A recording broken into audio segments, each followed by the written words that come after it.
Hi, my name is Chris Brennan, and this is the Astrology Podcast. Today I'm going to be talking with Melanie Reinhart about the astrology of Chiron. So this is episode 271, and I'm recording it on Monday, September 14th, 2020, starting at 11:04 a.m. in Denver, Colorado. Hi, Melanie. Welcome to the episode, or welcome to the show. Hi, Chris, and thanks so much for inviting me to have a conversation with you. Thank you. Yeah, I'm excited to do this episode. It's been one I've been meaning to do for a long time, and that a lot of listeners have asked me to do an episode on Chiron. I did an episode just sort of in general on the asteroids earlier this year, finally with Demetra George, but we didn't really go. I saw that. It was lovely. Yeah, I was glad to have that discussion, but one of the points that came up that was interesting that we noted is that she had focused more on Ceres and Vesta and Juno and didn't cover Chiron as much in her book. But yours was one of the first books that really set the stage. And early in my studies in the early 2000s, there were like two major books on Chiron that were out there, and yours was really one of the main ones, and seems like it's been one of the most influential ones in establishing Chiron as something that a lot of modern astrologers use in practice. And really quickly, the title of your book is Chiron and the Healing Journey, which was published in 1989, right? Yes, and then there was a revision I did under my own imprint. It came out in 2010. Okay, so yeah. The first one was published by Penguin. Right. Yeah, it was part of the Penguin Arcana series, which was like a really amazing series at the time. It was really wonderful. It had really wonderful. Like Jeffrey Cornelius's The Moment of Astrology and your book, yes. and like a few other really major books at the time. Yes. All right. Well, the series editor was Howard Susportus. Oh, wow. Okay. And then later, I think by the time of the second edition of your book, it was Aaron Sullivan? Correct. Okay. Yes, after Howard died, she'd been working with him on it, but she took over that and fought very hard to keep the thing going, but Penguin basically abandoned it. Okay, I was wondering what happened. Which was a pity, because actually, when the series began, they had a marvelous overall editor called Robin Waterfield. He was a classic scholar. Yeah. And very much astrology friendly. He was a really notable classic scholar. Oh, absolutely, yes. Mm-hmm. And a really nice bloke and very astrology friendly. And he went on to greater things and basically left a big vacuum in the overall editorship. And apart from his shepherding of it, really, Penguin wasn't really equipped with the subject material, you know? Sure. And they just kind of abandoned it and just didn't reprint stuff. And bit by bit, the whole series went out of print. It was very sad that. Yeah, well, this was back when major publishers like Penguin were still doing astrology books, which it seems like many have moved away from. And correct. Howard Susportus's The Gods of Change was one of the books in that series, which is also an amazing book. That's right. But let's talk about your work. So first I wanted to introduce you to my audience and talk a little bit about your background and some of the things that you've done, just to give some context for your work. So in your bio on your website, it says that you've been practicing astrology since about 1975. Yeah. Well, that was when I did my first piece of paid-for work. I'd been reading charts already for a few years before that. Okay, so that was the first time you did a paid consultation. I always ask people, like, what do you consider like the moment that you started being a practicing astrologer? And for you, it's the first time somebody paid you for a consultation? Because I was already reading lots of charts actually before that for a few years. And I took that equally seriously, you know? Right. But certainly the first paid for consultation, that felt like some little watershed. Also very significant was the very month that I actually met Dane Rudhyar. Wow. So I was living in the States at that time in Massachusetts, and he did a weekend workshop in the Astrology Center, I believe it was called, in New York City. And I traveled down to New York for this and had a weekend in heaven, meeting Dane Rudhyar and so on. He was quite wonderful. And it was really down to he was the one who really gave me the shove to encourage me to start charging and to start thinking of myself as a professional, which I wasn't really before. I was taking it seriously, but that was very special. Was Rudyard one of your primary influences early on as an Absolutely. astrologer? Absolutely, yes. Astrology had come into my life when I was 10 years old, and under very kind of, well, interesting circumstances in the light of what I focused on later. In that I fell and broke my arm rather badly up near the shoulder. And I had a lot of time off school because I had to be in this huge plaster cast. So movement was difficult and getting around and all that. But the local library was at the end of our street. So instead of going to school, I would kind of waddle down the road, this big plaster cast thing, and spend my day in the library. Now, this was back in Rhodesia as it was, Zimbabwe as it's become. And it was and is basically an agrarian economy. And so there was one shelf about yay wide, I kid you not, called Philosophy, Psychology and Religion. And that was it. This was the National Library of Rhodesia. However, even a small bookshelf like that, if you really read the stuff and really think about it, you can get like years of inquiry and thinking and wondering and being philosophically stimulated. And there was one little book on astrology. I wish I remembered the title and the author, but I don't. And my memory of that is so vivid. I remember because I had my arm in this big cast out here, so I propped the book on the cast and I was reading it like this. And I absolutely knew that there was way more to astrology than was in this little book. So I was left feeling really frustrated. It was the only one on astrology.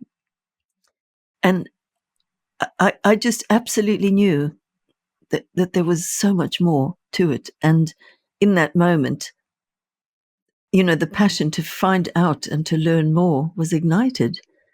So in the, lacking classes or books because it was wartime and sanctions and all that, I simply memorized all the sun signs, and then I would ask every single person I met, always ask them their birthday.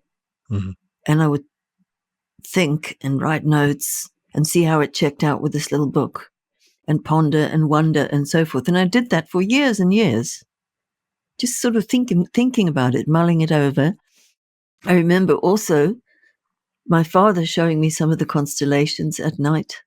Vivid memories of that against a beautiful black African sky.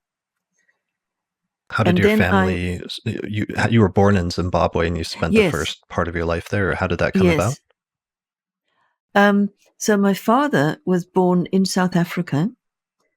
His father was from Yorkshire, and my mother was born in Dublin, and they actually met out in Zimbabwe. Okay. So did you find astrology definitely at the age of 10, or was it around 10? Yeah. Okay. It was 10. That's a beautiful story. So that started your lifelong interest in it. And then eventually you said you were in New York by the time you met Rudyard and you were living in the US. At what point did your studies really accelerate, or was it already just full on from there? They accelerated when I left school and went down to Cape Town to university. Okay. And compared to Zimbabwe, Cape Town there was this major metropolis, and it was possible to get astrology books and things like that. What was the time frame, and what was the astrological community like there in South Africa at that point? I didn't connect with it at all, which is really interesting because I have a dear astrological friend, Darby Costello, and she actually arrived in Africa the year that I left. So we were like ships passing in the night and never met there, but met back in London. Okay. So that step there, a friend gave me a book by Dane Rudyard called The Pulse of Life. for I think it was my 20th or my 19th birthday, and I just had this epiphany when I read it. I wept. I had just like an absolute ecstasy of connecting with the way this man thought and recognizing myself in the astrology. And it was like, this was what I'd been looking for. Mm.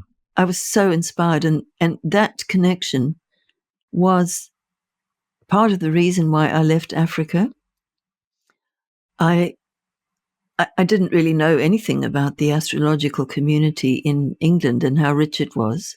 Mm. But I knew at least I'd be able to get more of Rujar's books and so forth. So I did leave.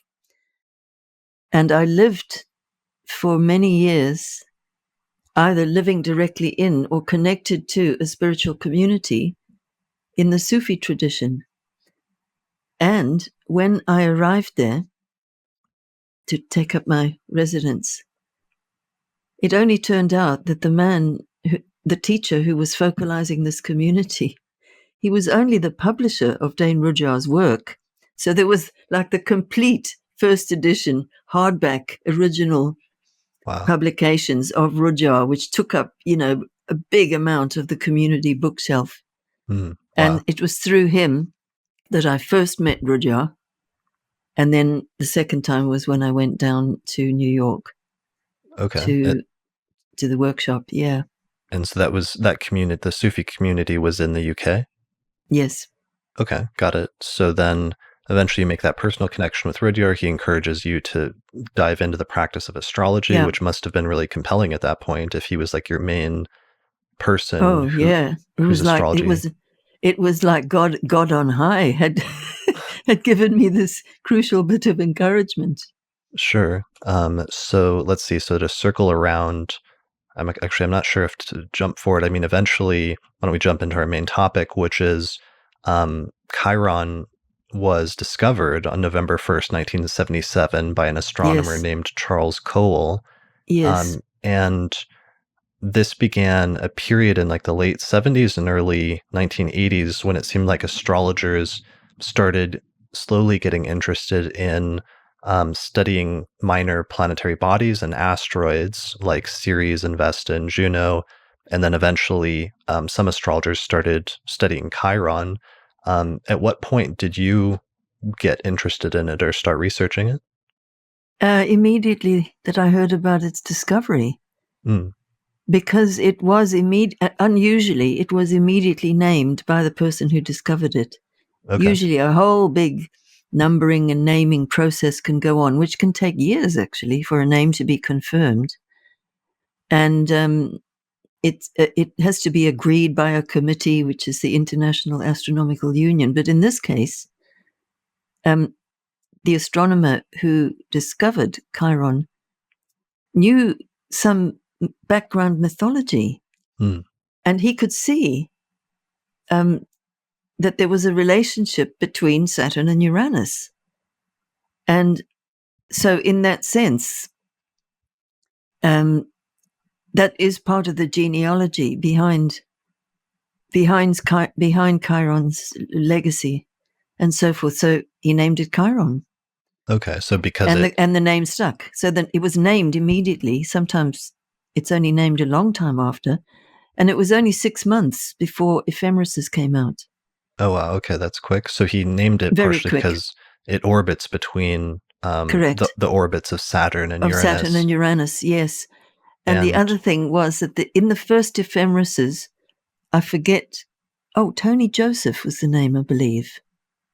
They came out within 6 months, and there was an excellent introductory essay, just 2 or 3 pages. And I was very excited because it was exactly along the same lines that I'd already been thinking. So I was interested immediately for entirely personal reasons because I knew the mythology of Chiron and the whole notion of the wounded healer was already meaningful in my life. Had you already studied mythology a lot extensively up to that point, or was that a major piece of your... I wouldn't say extensively, but I'd studied quite a lot, in a way using the planets as my base and kind of digging around from that, but I'm not, like a proper student of mythology, like some of our community are. Mhm. Okay. So let's see. So Chiron was the first of like a new class of bodies called Yeah, centaurs that are correct. discovered, which are bodies orbiting between the asteroid belt and the Kuiper belt, which is really far out there. No, it's my understanding that, well, in the beginning, when this group of Kuiper belt objects, or let me put that differently, objects that were said to have originated in the Kuiper belt were discovered, and the whole group was called centaurs. There was a flurry of attempt to define these little beasts. Mm, And in the beginning, it seemed quite straightforward to me, and it was logical and made sense, and it was kind of obvious. So, in other words, there were a few distinguishing characteristics of these objects. One was they all have very elliptical orbits. mhm. 2 was that the orbits are very steeply inclined to the ecliptic. And 3, they all, with one exception I'll mention maybe later, they all cross over the orbit of at least one of the classical planets. Okay. But the sort of centaur zone, if you like, is in between Jupiter and Pluto. So Okay. if they go in closer, like into the asteroid belt, they're not centaurs anymore. And if they go further out than Pluto, they're not centaurs anymore. So they're kind of in this zone which links the outer part of the visible planets to the invisible planets. And to me, that symbolism absolutely speaks volumes, you know? Yeah. Do you want I, me to say a bit uh, more about that, or? I'd want to get into that. I like that actually because that's one of your access points that's really interesting to me in your work for understanding Chiron is not just the mythology but also the astronomical The properties. astronomy, it's so, so eloquent. Oh, I love it. Yeah. The astronomy, I mean. So let me throw out a few other preliminary things really quickly. So Chiron has been variously classified as an asteroid, a minor planet, a dwarf planet, or even a comet.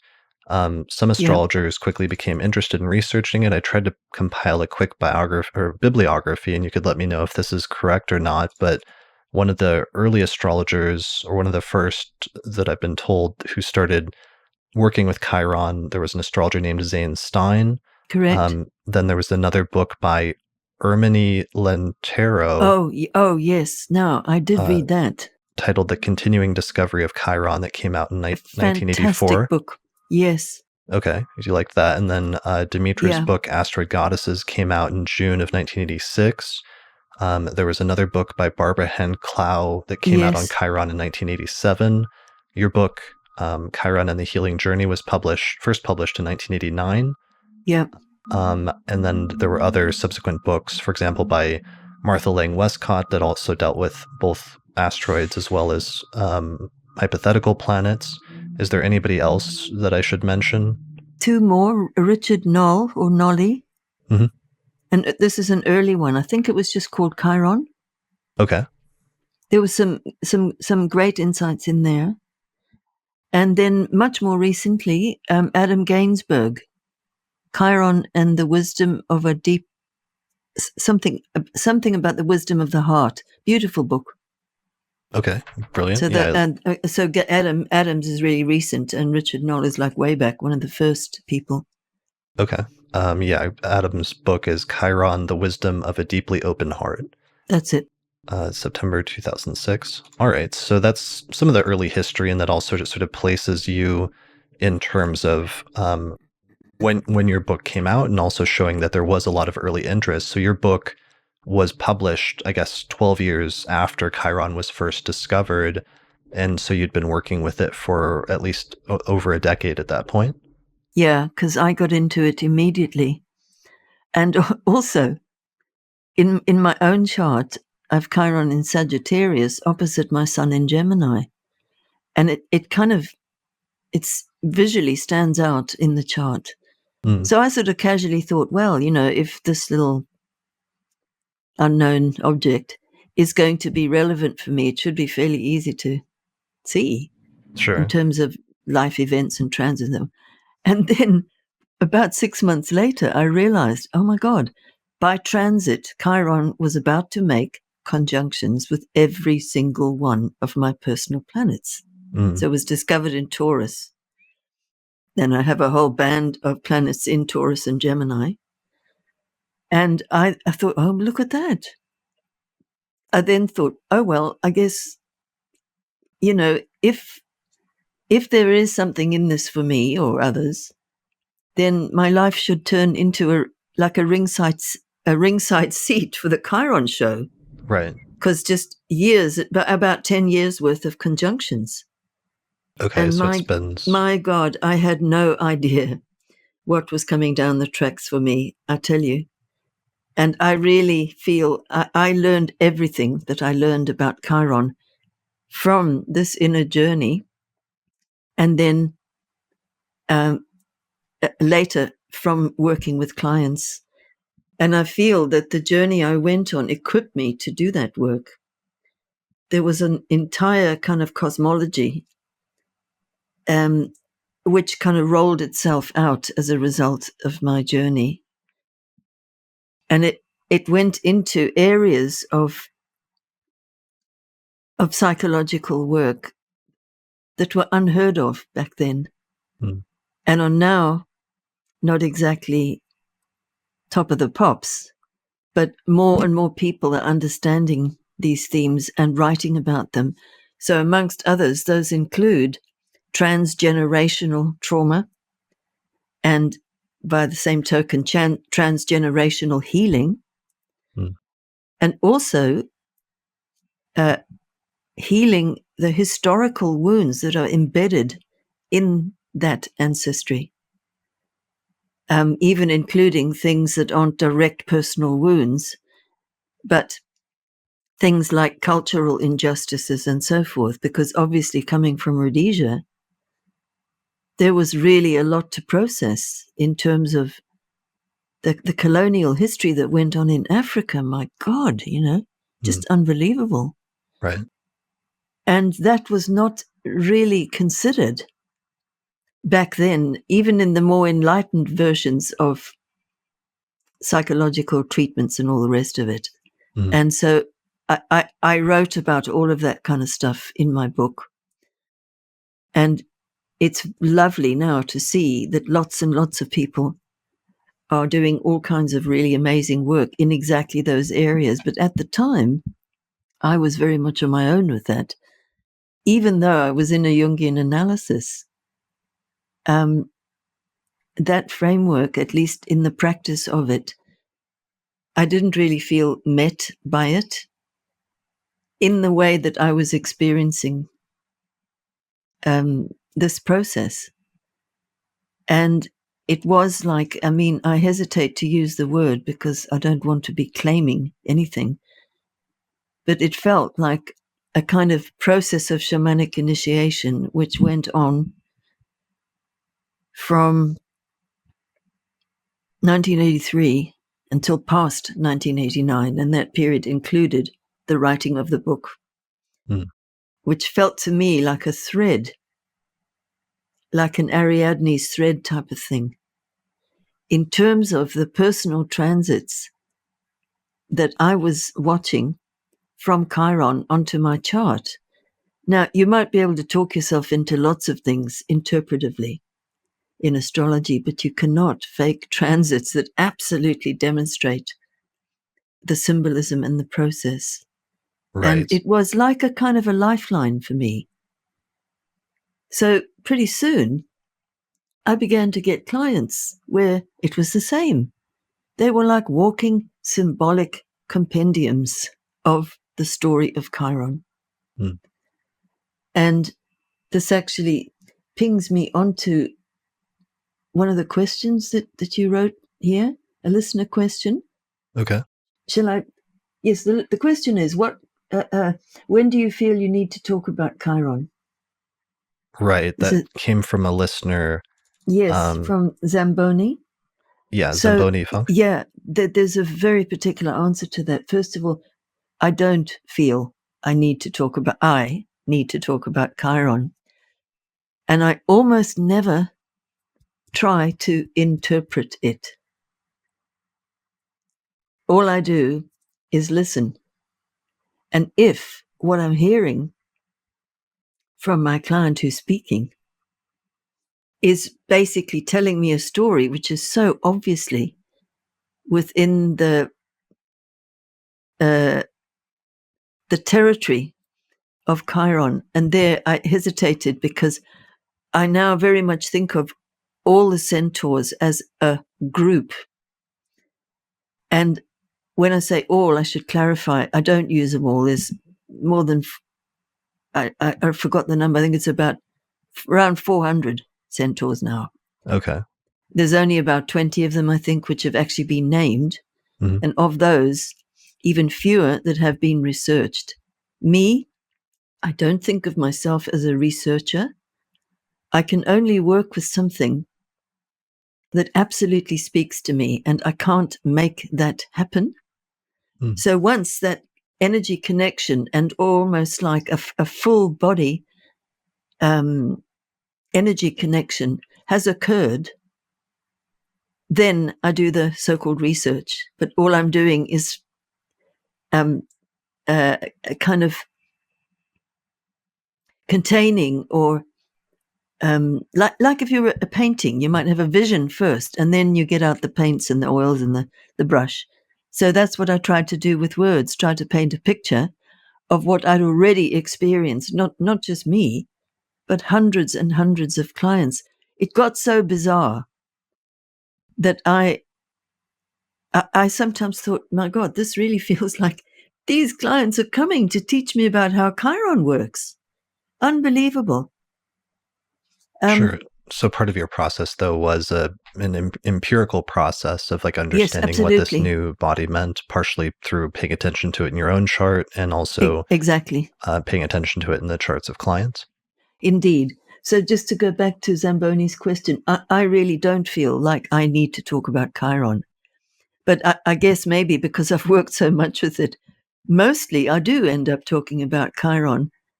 And mostly that's because I can hear the story in what people are telling me. And it's got down to one time a man walked in limping, and he'd fallen off a horse and injured his leg.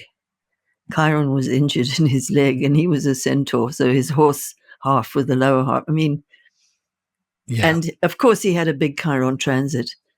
And I'm sitting there kind of almost speechless because I don't even know what to say. Sure. Well, let's go back to square one, just and let's assume that anybody listening to this doesn't have any idea what Chiron means or anything Yeah. about the mythology, and let's Yeah. introduce the starting point. So you started studying it empirically, but also um, there was a heavy use of mythology and a sort of presumption that it seems like many astrologers were making from the 1970s and 80s forward, that the name that was chosen for Chiron and the Greek myths associated with that actually had some sort of deeper symbolic significance that actually related to what it meant in astrology, right? Yes, I think. I think that's true. I mean, is Me, that true, or I don't want to put well, words in your mouth? I don't know about the assumption. Well, I never really assumed that. It was just that everything seemed to fit, you know. right. And I then, mean, do you think that the mythology of Chiron is relevant for its interpretation and meaning in astrology? yes, I do. Okay.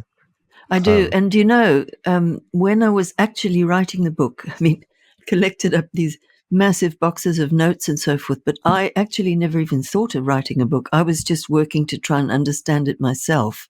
mhm, It was Howard who made that suggestion, bless him.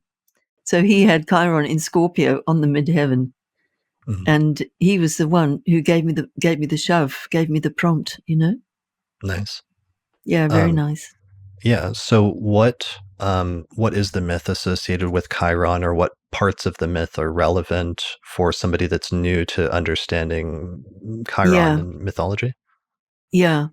I would say that there's a very important reflection for us astrologers of the meaning of Chiron if you just study the astronomy a little bit. Mhm. It's very graphic, and I love that. So to me, if the name and the mythology and the astronomy check out with the astrology that you're actually seeing, Mhm. well, that's good enough for me. I know that's why I said I'm not really a researcher. I Sure. just kind of put stuff together, and um, initially that would be a resonance in my own process, and I don't automatically assume it's going to be of interest to anybody else. It's Mhm. usually a really long time before I have researched it and then begin to share it and so forth, because essentially the other centaurs that I work with, I don't work with all 400 or something of them. I only work with 4, but each of them I learned about in the same way and ongoingly. Mhm. Right. So No, I think I can. Let me answer your question more directly. So we see that Chiron and the centaurs occupy the zone in the solar system that goes between Jupiter and Pluto. Mhm. So that zone includes the outer edges of the easily visible planets and the ones that can't be seen with the naked eye but were discovered with maths and technology. So it really is like 2 different worlds. They cross to and fro between these 2 worlds, the visible and the invisible. mm, Now, that absolutely speaks volumes, because we all know what the visible world is, at least at the level of the senses. And the notion of the invisible worlds, wow, that contains so much. It's our own internal experience. It's what's known as the unconscious in some systems of psychology. It's the spirit world. That's a more ancient and indigenous kind of a cosmology, but it's totally part of the human experience. It's just been pushed out and derided and oppressed for so long that people don't believe it, don't believe in it, regardless of the fact that many, many people do have experiences of the spirit world through their dreams, through reveries, through spirit visitations, etc., but they probably don't speak about it, afraid that people think they're mad. mm, Likewise, people can communicate with animals. This is a natural thing. Like any gift, it can be more developed in some people than others, but actually it's natural to be able to communicate with animals. And this is a very, very ancient thing. Communicating with plants, same thing. There's a whole range of wonderful um, flower healing essences. There's almost like all over the world, people are now, they're reviving the way of using plant essences, and the way it's done is through a communion, where it's like, you speak to the spirit of the plant, or more accurately, they speak to you. Now, you see, it's that kind of consciousness that Chiron brings to us. Some people are very at home in that, and others are frankly terrified and don't want to know. Fair enough, you know.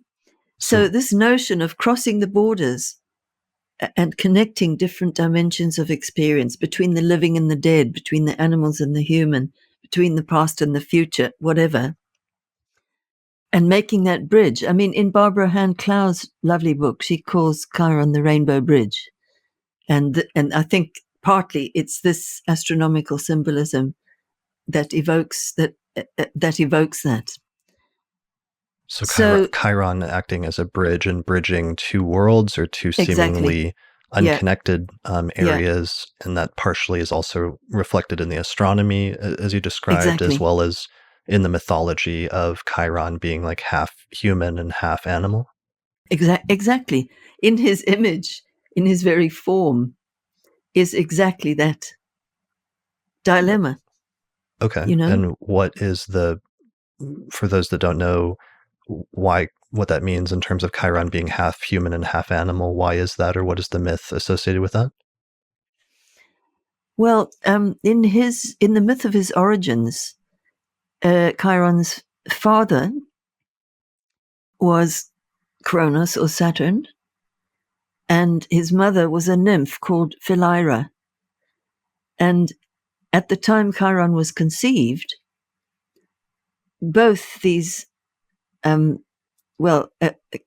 was a god, a member of the Olympian gang, and Philyra was a nymph. But like gods and demigods often can shapeshift, so both of them had shapeshifted into being in their horse form, and that they were like that when Chiron was conceived. So when Chiron was born to Philyra, when he came out of the womb as half horse, she was completely horrified and prayed to the gods to be made into anything other than what she was, namely the mother of a monster, as she saw it. So Chiron was abandoned, and in the time-honored manner of myth and legend, was found by a shepherd and rescued from certain death and taken to the great god Apollo, who became his foster father. So he was mentored and fostered by Apollo himself, who taught him numerous skills. Like Apollo was also associated with healing. Very significantly, both he and his sister were said to both send and cure plagues. And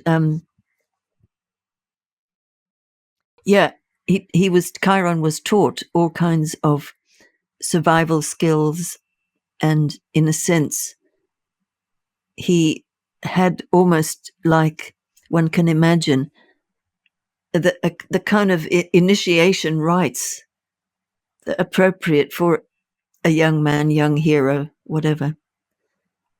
And there was an incident where some of the more unruly centaurs, the ones that they don't have any Olympian ancestors. They're more like a seething, uncontrollable mob that used to rampage through towns and take wine and steal it, or take brides and steal them. And they're an image of just a raw, unbridled, vital force. So those are the centaurs without any particular Olympian legacy or ancestry. And they often used to fight. So in one of those fights, Chiron got wounded by an arrow from Hercules, who was often, there's a lot of friezes, statues in the British Museum, some of them from the Parthenon, depicting the battle between the Lapiths and the centaurs. And Hercules was often involved in those battles. And it's like the kind of time-honored battle between the so-called civilized and the so-called primitive. So evocative, because of course a lot of that description rests on projection. Anyway, Chiron was wounded in the leg, depends which version as to where, but it's either the thigh or the knee. Another centaur was wounded in the foot, but that's another story. And because the wound was poisoned, he couldn't heal it. And as a demigod, he couldn't die. And so he lived, and I think it's either Apollodorus or Hesiod who gives the figure of 900 and something years that he lived in mortal agony, unable to heal his own wound, but becoming a great mentor and wise man and healer himself in the process. And then eventually, he changed places with Prometheus. Prometheus, you might know this story. He was chained on a rock because he had mocked Zeus, probably not a very good idea, but that's what he did. Sure. And it's a really interesting story, but too long, I think, to go into here. Mm-hmm. Prometheus is mainly known as the fellow who stole the fire from the gods. Mm-hmm. And, that's like a comic strip version of it. There's a whole background thing, which is really thought-provoking, very interesting. And that part is in my book. Mm-hmm. But anyway, the notion of changing places with somebody, that's like the phrase, walking a mile in someone's moccasins. So it's awakening of compassion when you can really, really do that. And so this was what freed both of them from their suffering. And Chiron was able to die, meaning become immortalized in this context, in the constellation of Centaurus, or some say Sagittarius. There's some scholarly discussion about which of those two constellations best portrays the storylines. And it does seem that Centaurus looks more like the insignia or the story around Pholus. But what is very interesting is that the two centaurs, they're not that far away from each other. I mean, in sky terms, of course, it's like miles, but if you look on a star map, the two centaurs actually look or point their arrows towards the scorpion. Mm. And above the scorpion is the so-called 13th sign, a fucus that cyclically kind of gets reported in the news and causes alarm and despondency because everybody thinks all their zodiac signs are wrong and everything. Right. But anyway, it's a beautiful picture because both the centaurs and also Ophiuchus are concerned with illness, sickness, and healing as well. Mm-hmm. And, the scorpion is also associated with poison and also the power of transformation. That partly through the Pluto connection.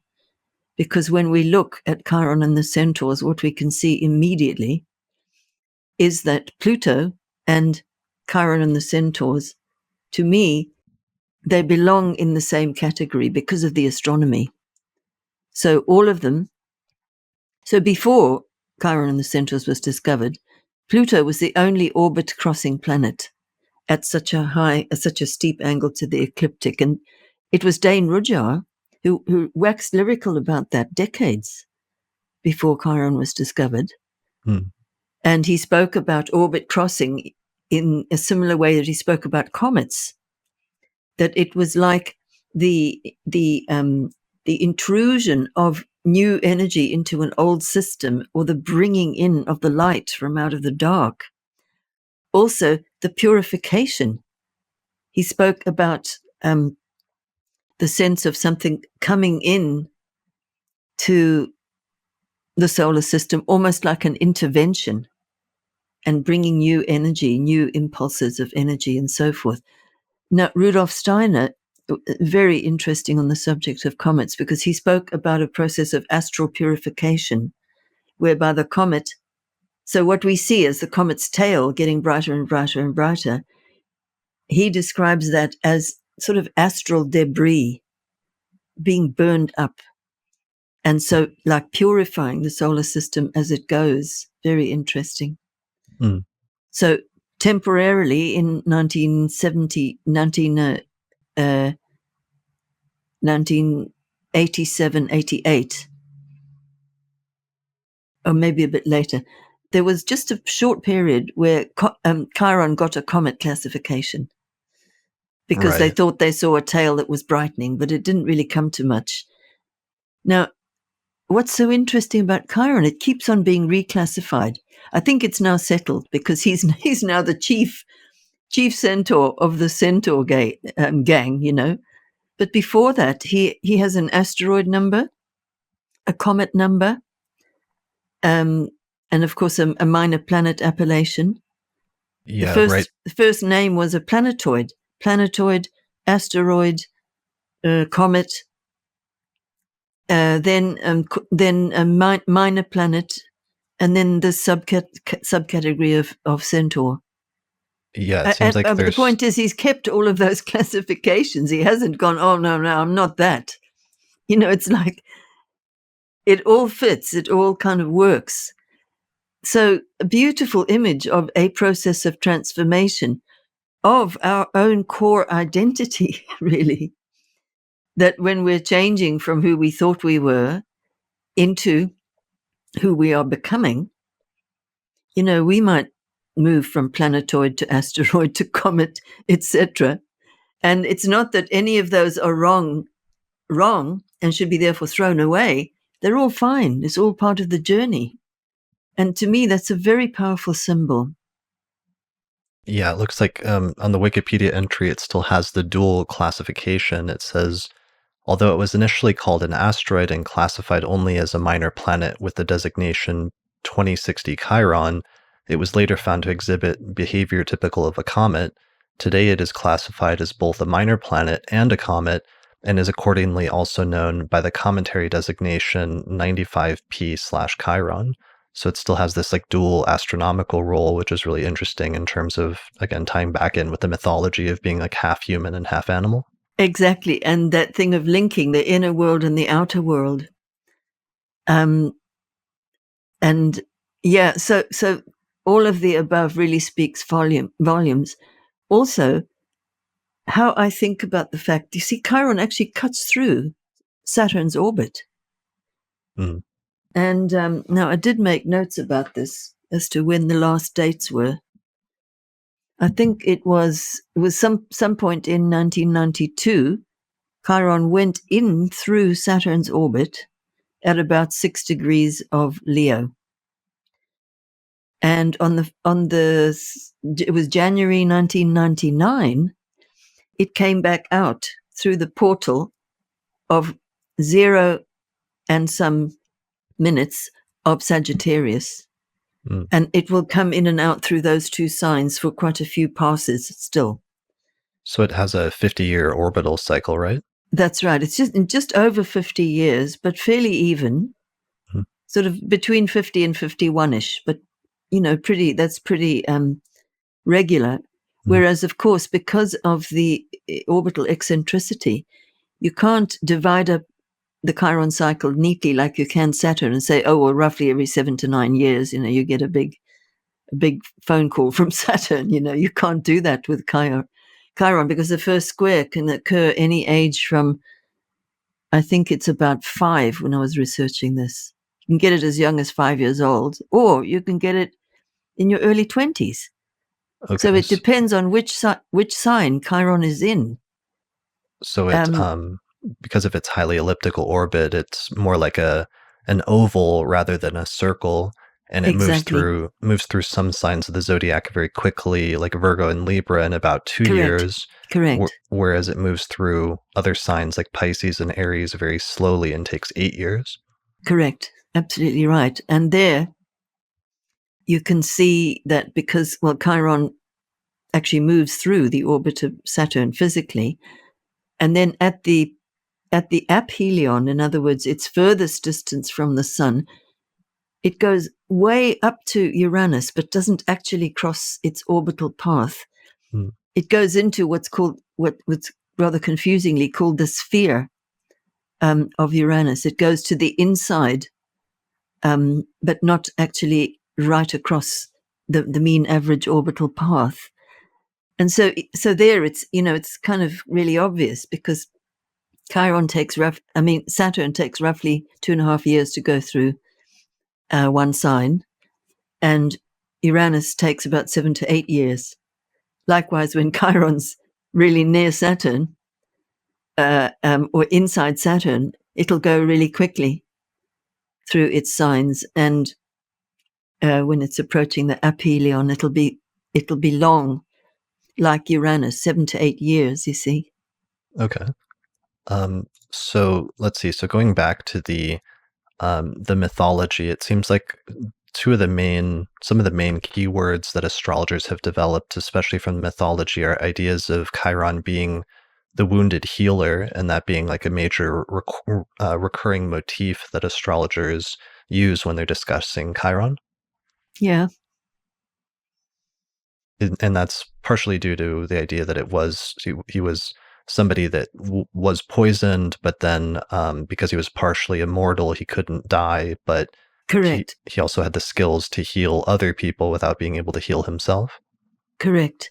Now, there's another thing, which, in fact, this was where I was going when I spoke about the fact that Chiron goes through the orbit of Saturn. Mm-hmm.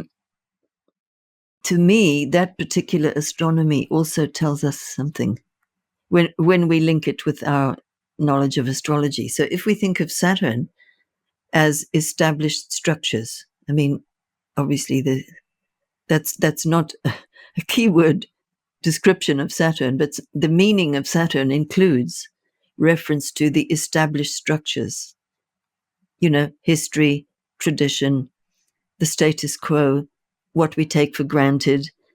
Also, our psychological patterning and defenses, whether they're known to us or unknown to us, and so on. And so when we're in a process of change, it's very painful for the ego, even if it's a change we've been working for or intending or working towards. It can still be very, very painful when you really take yourself to the edge of your structures. As you get to know about them, it can be exceptionally painful. And so there's a way in which this endless looping around that Chiron does through the orbit of Saturn, it makes me think of kind of kneading bread or digging in the garden or something. Something has to be cultivated. And I think there is where the theme of the heart comes in, because in many different traditions, it's pointed out that the heart, be that the simple feeling human heart or the heart chakra with its internal energy connections, that is the place from which opposites can be reconciled. And hey, a clear pair of opposites is Saturn and Uranus. So the status quo and that which turns the status quo upside down, including internally. So that can be a shock of any kind, including just the regular ordinary shocks that we meet through our life in the process of growing up and becoming socialized and all the rest of it. And so Chiron kind of goes looping through and connecting the visible and the invisible in a process of kind of spiritually maturing. So that may or may not have anything to do with being sick or ill or wounded per se, but it might do. There's a correlate to that, which is that many people experience major awakenings as a direct result of illness and physical suffering and wounds of various kinds. It's incredibly common. I'm sure all of you listening would probably know at least one person, probably several, who've had those kinds of experiences. You really are taken right out of the familiar, visible, known world if you have an experience of very severe pain. And if you work with that in whatever way makes sense for you, it can really be like your teacher. And as that has been very much part of my life, I think that's also one of the reasons I resonated immediately with Chiron, because this might sound a strange thing to say, but I almost feel like the path of working with suffering, our own or others, it is a particular kind of spiritual path. There are lessons we get from our own illnesses and physical sufferings as well as emotional sufferings that we don't get in any other way. Right. Like So, empathy is a really major component that sometimes comes from suffering that I've been thinking about lately in reading yeah, one person's biography is that his repeated instances of loss in his life had allowed him to cultivate a sense of empathy that he might yes, not have had otherwise. exactly right. Exactly right. And very often, um, in the case where Chiron in the horoscope can be seen to symbolize a really particular gift that somebody has, that's usually a gift that has been bestowed on the back of a lot of suffering, Mm, you know, sure. and you can't kind of manipulate that and say, oh, let me look at my chart and see what gift my Chiron placement is going to give me, so I can kind of get to that as quick as possible. Right. Like a shortcut or something. Exactly right, because Yeah. it's bestowed. You can't kind of you can't fake that, you know. Okay. There's no cheat codes for Chiron. So Right. what are the so let's talk maybe about an instance to give a concrete example. I mean, I obviously that makes me think of your example when you were 10 of, having that injury and being in that Yeah. cast, but then Yeah. as a result of that, going to the library and reading a lot and coming across an astrology book and having that sort of initiation into astrology through that. There's a similar example earlier this year when the astrologer Robert Zoller passed away. I released an old interview that I did with him 10 years ago, and he similarly talked about being a very sickly child. And one of the only things that brought him pleasure that he could do was just read fairy tales and things like that. And through that, he eventually got into astrology. That seems like that seems to get to the core of sort of part of what you're talking about in terms of sometimes people having a pain or a experience of suffering, but something that allows them then to find something else that then eventually they're able to use to help other people in some way or that becomes part of their personal journey. Absolutely. Yes. Um, and a variant on that theme is that where you find Chiron, it does sometimes indicate things that we do extremely well for others, but we can't do for ourselves. That's like Chiron not being able to heal his wound. And those things range from just amusing and bothersome to really, really big life patterns Hmm. that often do eventually come to a crisis in the person who's doing for others what they can't do for themselves has to kind of turn the ship around for their own survival sometimes. Um, Yeah. Like I'm thinking of, let's say, like a Chiron connected with relationships at the seventh house, and maybe somebody that yes, does marriage counseling for other people, but who themselves maybe struggles with relationships for one exactly. reason or another. Exactly. In fact, I can even think of a couple of examples of exactly that. And very poignantly, who got into the marriage guidance counseling work on the back of an extremely painful separation from her husband. Mm. And so, in a sense, she remains subliminally brokenhearted. And she is genuinely she has helped a lot of people. Mm. Right. And, that seems to be what happens and how it works. And then a further level of awakening might well be, it's like, wow, what am I doing? And needing to redirect that energy to include oneself in the kind of healing field. That's a very common. And in fact, often that happens around the Chiron return. The process of using that to help other people, or the process of finally trying to turn that inside and trying to heal one's own wounds? It can be either, like what I've noticed around the Chiron return. If people have a healing vocation of any kind, Mhm. that's a very common time for it to surface. Now, it might sound kind of late in one's life to be suddenly picking up a healing vocation, but most people have known all along that they had that, but for one reason or another didn't follow it. Mm. And at the Chiron return, it's like, okay, now it's now or never, and I'm going to do it.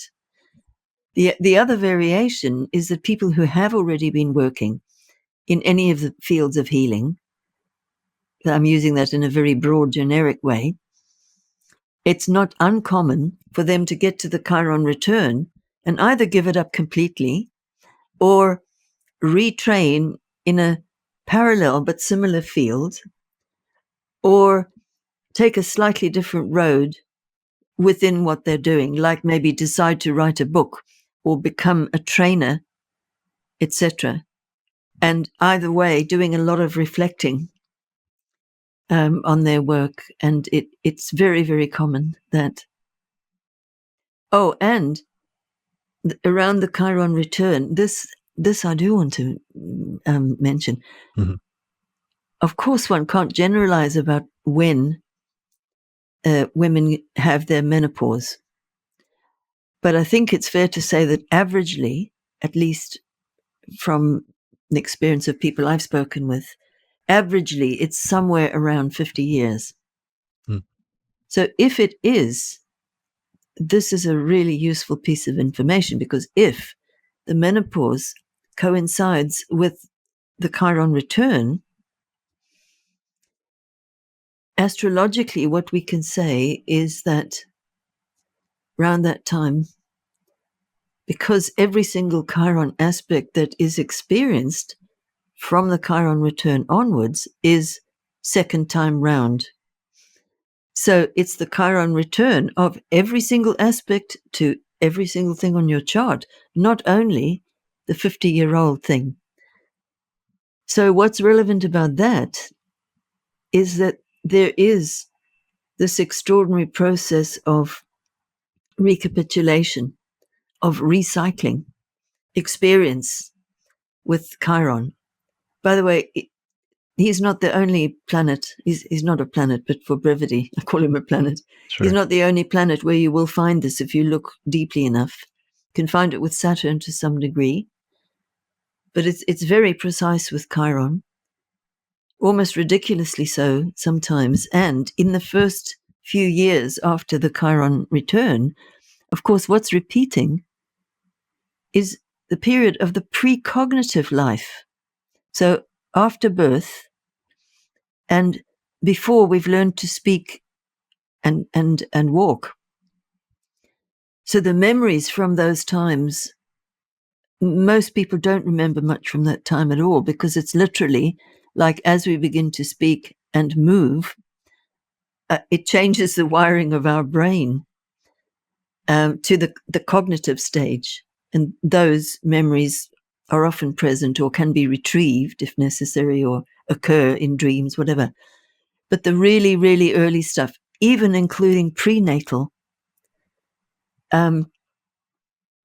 it's like the Chiron process opens the door on that, to the extent that it might be needed in one's process, meaning there might be patterning that originates back there that is still holding you back, or that you are still hurting from, or you don't understand. So the Chiron process, if you meet it in a very straight up way with healing practices, meditations, etc., which give you the chance to open your consciousness wide enough to really, really experience what's there, even if you don't understand it.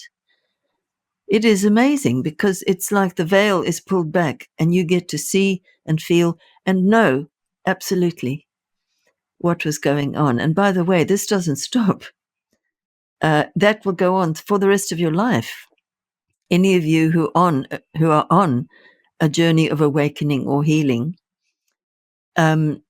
you will find that this Chiron process I'm talking about it's a major accompaniment. It's like having our friendly centaur coming along with us in our process, and the way that you work with your own process, pretty much guaranteed to change around the Chiron return. Because pre-Chiron return, most of us, all we want is just fix it. We want to fix it and be normal, or be whatever it is we think we should be, but just to fix it. Mm. And for many people, it's only once the Chiron return has happened that we really get to understand, wow, this whole journey is truly about accepting what is. I know that sounds like a cliche, but think of the heart theme with Chiron. Also, a little mythic detail. There was this bird called a griffin, which used to peck out the liver of Prometheus every day, Mm-hmm. and then it would grow back again in the night. And so there he was, chained, as if it wasn't enough to be chained on this rock. He had this bird pecking his liver. And after the changing places, the griffin is the name of this bird. It was shot through the heart and gotten rid of. So that's even symbolically, it can be like that's a nagging, self-critical voice that we have to work with in some way or another in our process. And it's as if around the Chiron return, the whole energy of all that starts to change. And it's as if healing begins to occur on whatever level, that including making contact with the right healer, the right of whatever persuasion, meeting somebody who has a really important clue for you in the form of a book or a healing practice and so forth. And you can feel you're on the stream of healing. And it's a tremendous grace. Yeah, And I that think makes it's this shift from, I just have to fix this, to recognizing that, in fact, our whole life is a healing journey, and becoming more and more skilled and more gracious and empathic about how we meet that. That's what brings also the gift of healing to other people. So that's how, some of the ways I would understand this notion of the wounded healer. that's brilliant, and that makes sense just because it's only after that first 50 years that transiting Chiron has done a complete lap all the way around your chart, and you've experienced all the possible aspects and Yes, permutations of Chiron's aspects, both to its natal position as well as to other planets in your chart, that you can really look back and reflect on that full cycle and understand it. exactly. So, but that, And I missed a link here, an important one. Um, if we develop the capacity to roll with this sacred healing journey that we're all on, because every single person in some way or another is going to suffer in their lives. And it's not just about fixing it.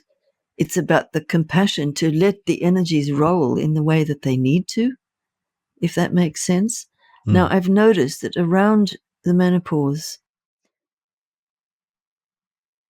women who do have that kind of a practice, have cultivated that or are starting to, seem to have less symptoms of, terrible premenstrual tension or mood swings or night sweats or any of these things.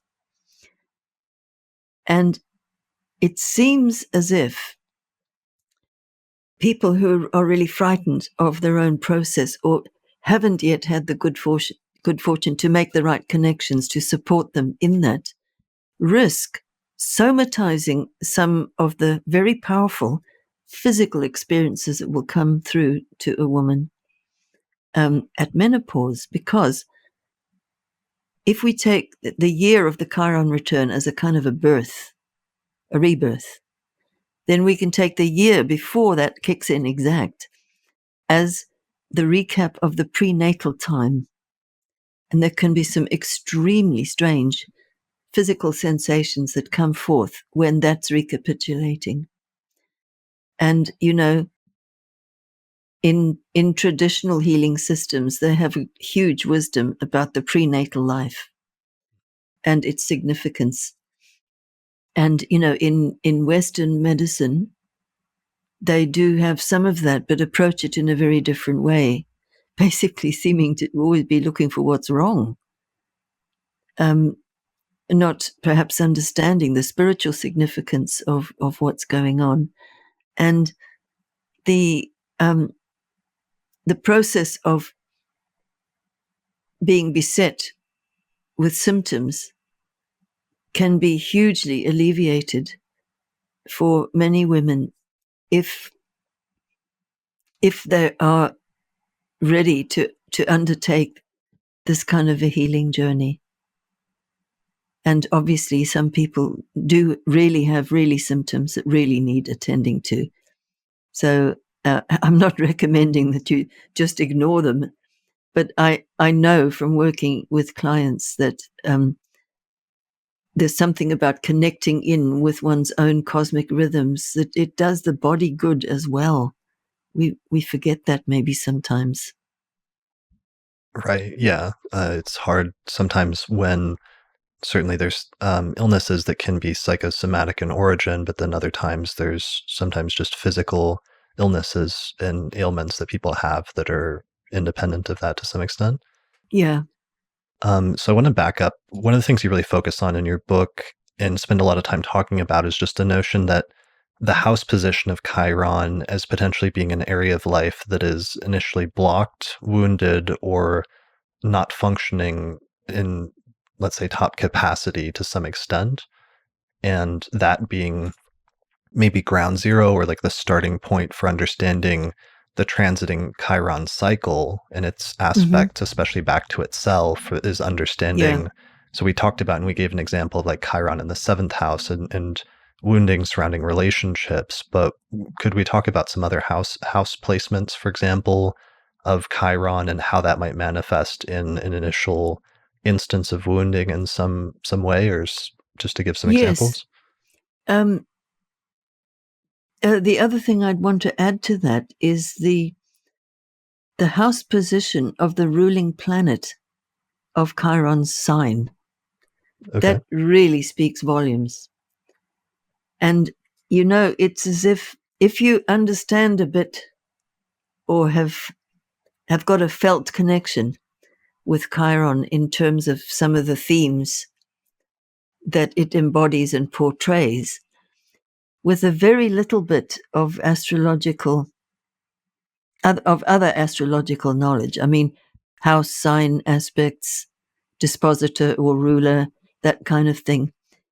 With just that, you've got enough information to begin to help you to see, because the manifestations of how Chiron shows can vary a lot, and very interesting. Sometimes it's as if they're not visible to the person. Mm. They can have studied Chiron, read all the books, having classes, and they don't get it. They're not seeing it. Mm-hmm. And that's part of a kind of defense, I think, because it's quite likely that there is perhaps an area of pain that's been covered over there. It doesn't have to be a specific actual wound, like, in my case, a broken bone, or a trauma, of abuse of various kinds and so forth. But it can be where there is this kind of existential pain, which fundamentally, spiritually, I feel is like that's where the deepest sense of disconnection from the great source will actually register. Now, that can show itself through all kinds of other things, all kinds of other quirks, but at base, it's our felt alienation from our spiritual source. And that's where the healing comes from. And so there's not one way of doing that, or not even one right way. But it's that, where the thing that we struggle with, we gradually peel back the layers and then realize, wow, this is what's underneath this. And there we have something to work with. Like, for example,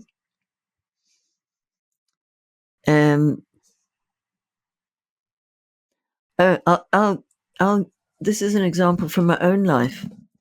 So I have Chiron in Sagittarius. I think I mentioned that. Mhm. And my Jupiter is very closely conjunct my IC, which, by the way, I call the I don't see, because that's often how it is. It's lying hidden, you know. Right.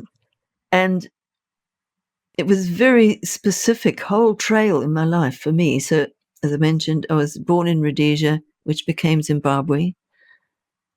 On one level, witnessing that change from Rhodesia to Zimbabwe, it was like an experience of rebirth.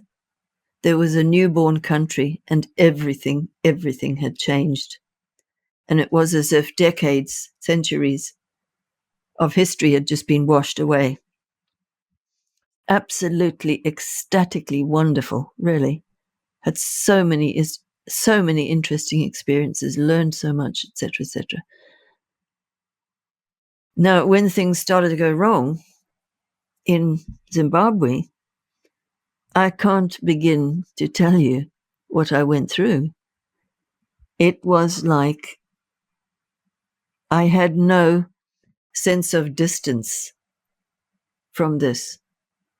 I was profoundly identified, so that ruler of Chiron on the fourth house, you know, the home, the country, the family, and all that. And I cried endlessly. I did rituals. I did all kinds of things. And then it was at one UAC, I had a conversation with the wonderful astrologer Branka Stamankovic. You know her? Mm-hmm. Mm-hmm. Yeah. And she said to me, she said, one thing, I can't do the accent, you'll have to imagine it. She said, one thing you and I share, it's homeland pain. And she said, people who haven't lost their homeland, as she had, said, they can't understand what this is. But she said, you understand it and I understand it. It's called homeland pain. I never forgot that. And it's as if once I identified that, there was a long, long period of needing to work inwardly to reclaim the energy of necessity that had been invested in that. And so I tend to get a lot of clients who have homeland pain, or who have worked with very painful issues to do with either they are mixed race, or there's an issue there about racial origins and how they feel about that, and so forth. Very, very fourth house, all of it. So that's the ruler of Chiron in the fourth. Yeah, it's one of the things, even though I don't work a lot with asteroids, it's not that I don't believe in them, because I have Chiron conjunct the IC, and while it's not the only thing in my chart that would indicate this, and you can see it traditionally or classically as well, but having Chiron conjunct the IC, losing my father at the age of 5 to cancer, and that being like an early experience of just like, let's say, loss of a parent as being like an early Chiron type experience of wounding or what have you, I could identify with that. I mean, there's other placements like having the sun conjunct Saturn or other things like that that are also relevant.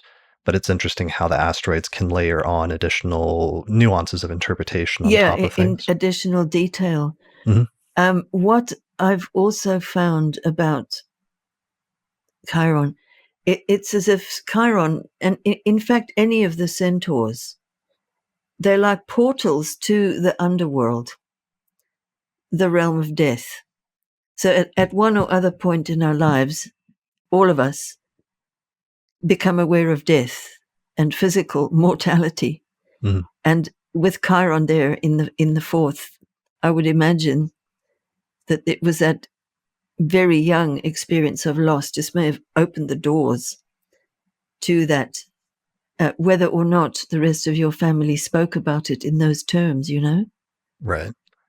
Yeah. So those are really concrete examples of, like in your case, like your place of origin and living situation and homeland, and also ideas of ancestry and things like that as other fourth house topics, or for me, concrete Exactly. things of like parents. If we were talking about other houses, the first house seems a little obvious that it could be more bodily issues or struggling with Yes, health or illness issues, perhaps. indeed. Indeed. It's often with Chiron in the first house, um, the person is often engaging with their own sense of woundedness, whether it's obvious or not. I mean, some people even might have a physical deformity that they even might successfully hide, but which limits their life. And things like that is often very specific there. Mm, And then if it's Chiron in the seventh house, that can be a theme where the person is always looking after other people. They might have even made a profession out of it. mm, If not, it's something to be curious about, because there is, there's a kind of triad around Chiron's energy in terms of how it might express. There's the healer, and there's the one who is afflicted, and then there's also the one who does the afflicting. mm, So, like that, I forget the name of the guy who did this. This is back from the 1970s now. Remember, victim and persecutor and healer. Do you remember that? Or was mm. it healer, victim and persecutor? Anyway, it's now called the something or other triangle. You do see that around Chiron. I was horrified when I was, researching in a bit more, in a bit more detached way, not just with my own process and my clients and so forth. I was pretty shocked to find a number of famous serial killers who all had extremely strong chirons, but they did it by doing the wounding.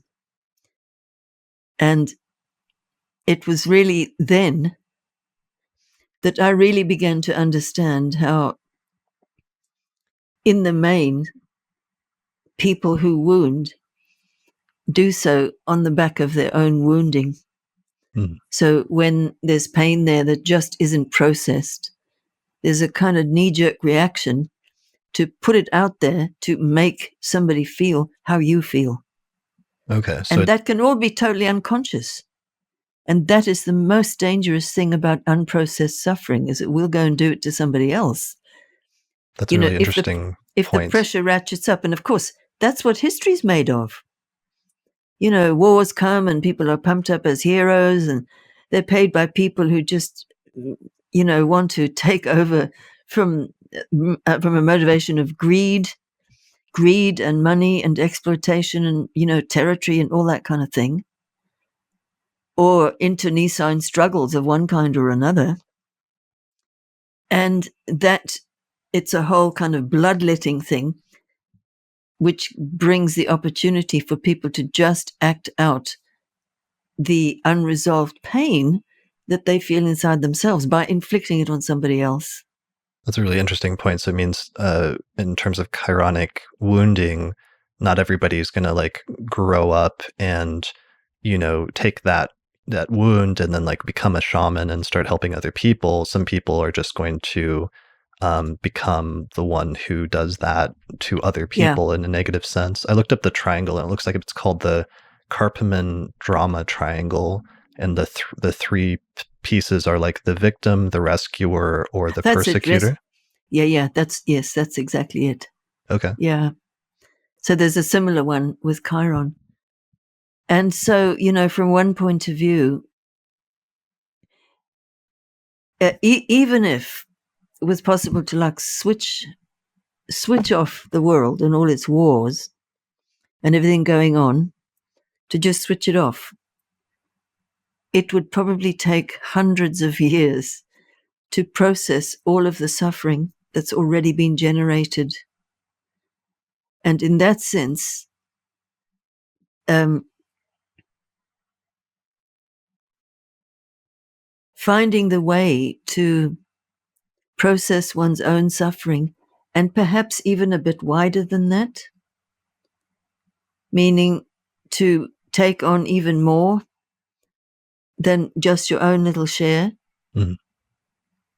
perhaps through prayer, through ritual, through whatever means makes sense.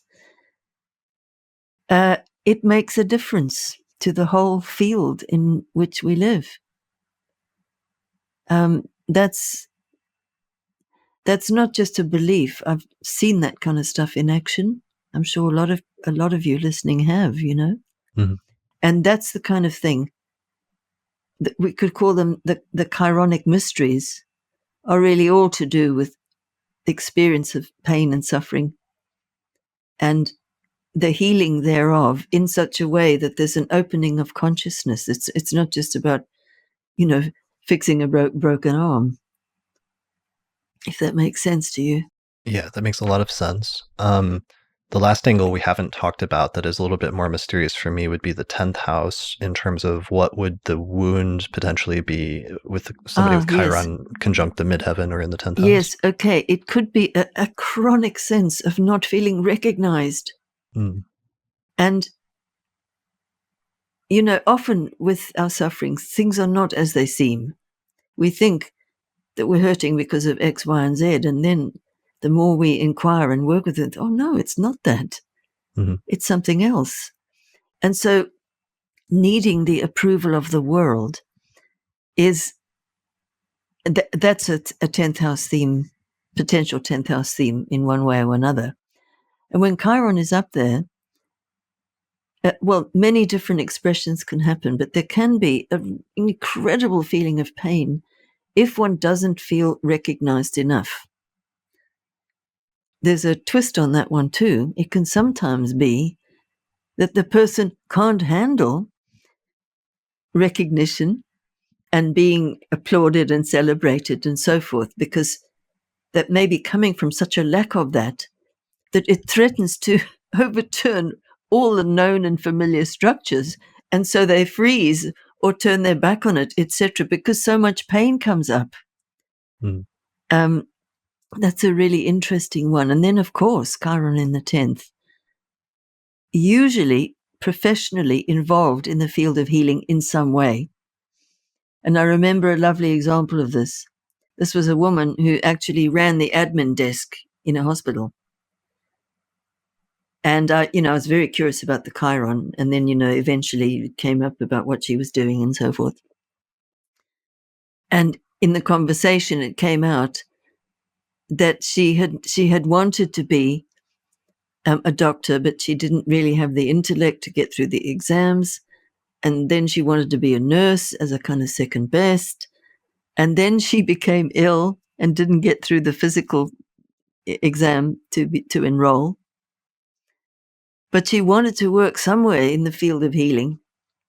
And so she trained in management and all that and did all this admin. But I could feel this woman's vibe. I could feel the healer in the room. And I said to her, well, have you ever trained in any other kind of healing? Because I could feel it. And she looked a bit kind of, like the rabbit in the headlights. I kind of caught her out of something, so I didn't say anything more. And then she said, well, I don't usually talk about this, but I did train as a spiritual healer. And I feel it's my job to look after all the people who do the frontline nursing and doctoring and surgeons and all the rest of it. She said, I just sit at my typewriter and I answer the phone and I do all these things. But I'm actually giving them healing. Wow. That was a very memorable one. And then, of course, being the 10th house, it can be where there's a healer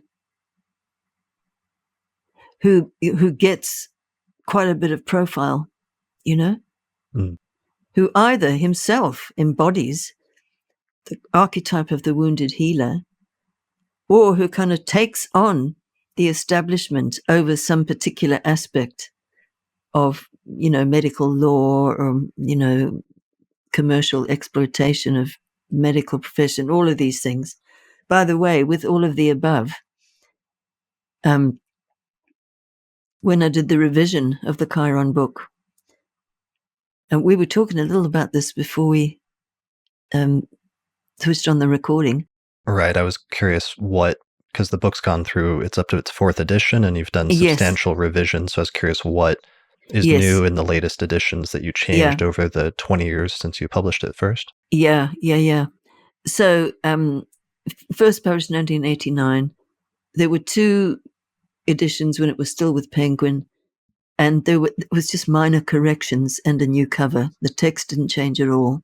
Okay. But the 2010 edition, which I published myself at Starwalker Press, I pretty much rewrote the book. Okay.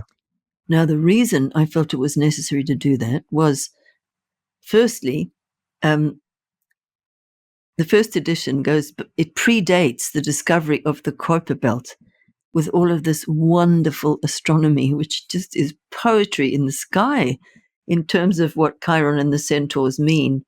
I just thought, I can't possibly, bring out the same old text without including all this marvelous new astronomy. So I just thought, well, I'll just put in a whole new section relating to that. Then I started just doing a kind of proofread thing, because as I'm sure you know, you can never proofread a book enough. Right. Doesn't matter how much you do, you always find mistakes. Okay. Yeah. So in section 4, which is called Spirit of the Age, I realized 2 things. One, that just simply on a practical level, a lot of the people who I wrote about had died, or more development on their stories and so forth. And I just thought, no, this needs to be updated. It really does. Right. But then the big thing, and this was the actual motivation. My hope, vision, feeling when I was writing it the first time, so now we're going back to the 1980s, was given what Chiron represented in the field of healing. And it had emerged now with the name of the wounded healer being tagged onto a celestial body. Mm-hmm. So I thought, surely now this must represent the flowering, the rise and the flowering of so-called alternative medicine, because it was really burgeoning during those times. So many people being trained in so many interesting indigenous techniques, whole schools of things like osteopathy, traditional Chinese medicine, just a whole range of wonderful different things to do with health. So I thought, this is where we're heading. Mm-hmm. No, that was totally wrong. Yeah. What's happened is the big foot of commercialization, big money, big pharma, big medicine, all of that has just come down with a crash on top of it, to the extent that there is exclusion to the level of persecution. There are even known excellent wounded healer types who've been killed subtly, they have. And it's an absolute minefield with a lot of very, very upsetting stuff going on as we speak. The Royal Homeopathic Hospital, right? Whatever you think of them, the royal family use homeopathy. And that's probably the only reason it survived here. Charles is really into it? Oh, totally. Totally. And the Queen. Okay. And they don't really say much about this because everybody tries to make out that it's all stupid and worthless and so forth. But there was a full homeopathic hospital in central London. And it almost closed. And it's been reduced to a shadow of what it was. There was a major cancer clinic using alternatives of various kinds. Had a fabulous reputation. A lot of fabulous people worked there. A lot of healing going on and so forth. And it was closed down by the powers that be. Yeah, there's definitely been a lot of pushback, but even in defense of 1980s era, there's been some forms of alternative medicine, like acupuncture, for example, that has become a bit more mainstream and more accepted in some even scientific circles, it seems like. Yeah, it's true. It's true. but there was a lot of very ugly stuff on the ground. I mean, I know a lot of people who work in those kind of fields. So I've heard many, many stories, and even done some pretty vociferous campaigning myself and so forth. But that's another story. Sure. And I just kept having this sense that in the times that we were in, this is 2010, it came out in 2010. So I was writing it during the so-called SARS epidemic. That's a whole other thing. But I just had this almost like a phrase in my head, and that phrase is somewhere in the book, that to remain healthy in the times we are living in is an act of true revolution. And I mean that. Because to stay healthy, mostly you really do have to change your mental cosmology and structure of understanding, because so much of the common medicine that is that we meet today, it has either already sold out to commerce a long time ago, or it's on the way there. And there's a lot of absolutely disgraceful things that have happened in the name of healing and medicine. And so to return to the true basis of health, which has to have a spiritual connection, is part of what I would think of as a healing journey. And this is connected, I think, to the whole momentum of Chiron that kind of started in the 1980s. Well, it was discovered in 1977 and then worked on by various people, including me. And now I think it's almost like the ultimatum is getting even more clear, that it is an act of revolution to manage to or intend to stay healthy in these times, especially now that we're in a pandemic. Right. Well, it'll be interesting in the next decade. It was discovered in 1977, so we're coming up pretty soon on Chiron doing Yes. one full orbital cycle since its I know, the discovery. Chiron return. I hope I'm still alive. Wow. Yeah, it's just I really do. it looks like it's so it was discovered at 3 degrees of Taurus, and Yeah. Chiron is currently at about 7 degrees of Aries. So I think I was looking, it was around like 2027 or something. It'll get into early Taurus or so. Yes, there will actually be 3 direct hits of the return. Okay. I don't have the dates with me, but it goes way into 2008 as well. Into 2028? Yeah. Okay. Here it is. It looks like it's already into Taurus by 2026. And then Oh yes, but I'm just thinking of the exact, right. It's 2027 and 28. Got it. Okay. So here's the first exact hit. It looks like in May or June 2027, give or take. Yeah, yeah.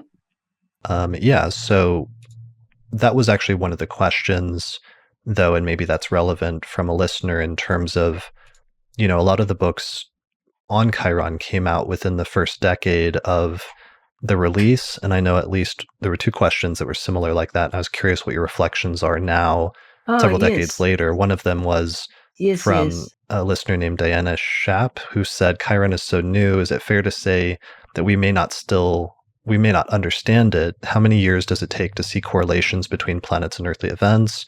And another person, Claire Moon, similarly said, you're all really great questions. They said, I don't think that one can arbitrarily designate how long it takes to understand something, because I think it's a process. And the more we stay with something, both individually and, of course, collectively, the deeper that knowledge goes. Do you feel like you've had some evolution of your views of Chiron since you wrote the book in 1989? Or are there any specific things besides some of your frustrations with alternative medicine not going as mainstream? Are there specific technical interpretive things that you've developed more over the past 30 years? Yes.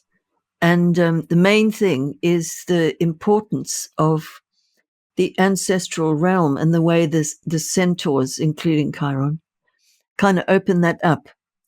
Now, that was mentioned in the first edition, but it seemed like that was what was continually presenting with clients that I would see, and of course in my own process. And this really makes sense to me, partly based on, well, the small knowledge that I have, at least of some of the African tribal cultures around where I come from. So the ancestors are extremely important in that culture.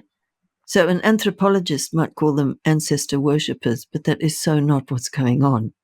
What's going on there is that the ancestors are seen like a membrane that protects the living, or a membrane in the spiritual world that protects the living from negative influences in the astral. Well, that's just my way of describing it.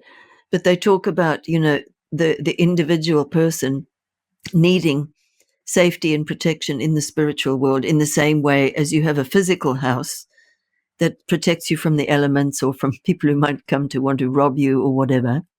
And ideally, a family and the neighborhood in the village, they are part of that safety system. And thus it is with the ancestors in the spiritual world. So the ancestors occupy the same realm as the centaurs because they're in between the visible and the invisible. I've also had the great good fortune to be able to do quite a lot of ancestral work in one way or another, and spoken to numerous people who likewise have done that. And the way that the process is signified with such precision by the centaurs is just totally incredible. I mean, really, it really is. You couldn't make it up. So part of your process after publishing the book on Chiron in 1989 was expanding it to focus on the other centaurs. And what are the other ones that you incorporate specifically? Right. So I use 3 more in order of their discovery. Pholus and Nessus and Chariclo, who's the wife of Chiron. Very interesting. A few years ago, I had occasion to do quite a lot of work on her because I kept getting people with a very prominent Chariclo. Now, there are more centaurs, and it's as if the other ones don't really have a fully fleshed out characterology in the mythology or much of a storyline, really. They may be mainly associated with one anecdote, perhaps connected with another centaur or a god or goddess or demigod or something. But they don't feel like really rounded out characters to me, maybe because they just haven't spoken to me. But these 4 absolutely do. And there's also the mythology, especially with Pholus and Nessus, is really, really rich. There's a lot to go from. And, by 1989, I mean, I was centaured out, I can tell you. I mean, when I was actually writing to contract, I'd spent almost a decade collecting material, and I had like boxes of notes and stuff and so on. This was before computers. And when Chiron was finally published, I thought, okay, that's it. Enough centaurs, enough of that, etc., etc. And my centaur buddy, Brian Clark from Australia, I vividly remember he would send me these faxes from New Scientist magazine or other things. But it's like new centaurs being discovered.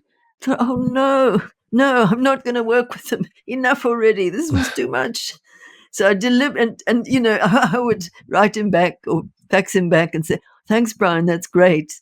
And I actually wasn't even looking at them. They would come through by fax in those days. I was like screwing it up and putting it in the bin because I thought, I refuse. I'm not doing this. And I did that for a few years.